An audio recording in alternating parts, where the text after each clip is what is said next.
Check the mic and make sure it sound right, boys.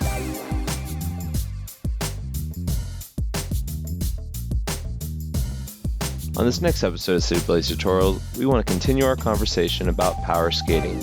Now that we are moving our shoulders over our hips and bending our knees as we open our toes, we can put these two things together into a power stride. Starting with your heels together, you're going to bend your knees and open your toes. At the same time, look where you want to go, but don't move your arms until you're ready to push. If you're looking right, then you're going to lean your weight towards your left leg because that's going to be your pushing foot. As you extend the leg behind you for the push, I like to think same arm, same leg.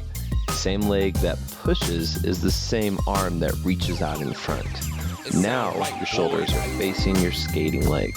Immediately collect the heels back together and get ready for the next push by bringing the arms back to neutral as well. After every push, you'll bring the arms back to neutral to get ready for the next side. This upper body twist is what gives you the control to start bending in your knees more, because every collection will be a ready step for the next push. Common mistakes would be railing or not collecting your heels all the way back together, reaching more than you're pushing or vice versa.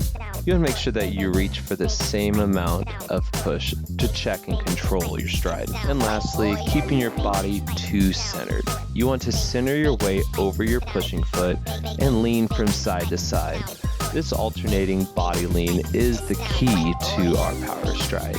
Being able to skate on a 1 foot glide, leaning our body weight to one side, pushing our knee action into the stride, and changing our weight to the other leg. Not only will this maximize your push, but it'll also give you the 1 foot control you need for future power skating. A practice tip for this would be to start slow. Do one push at a time with a reach in front, collect to neutral, to another push on the opposite side, and eventually getting your timing and rhythm up as you get more comfortable with your stride.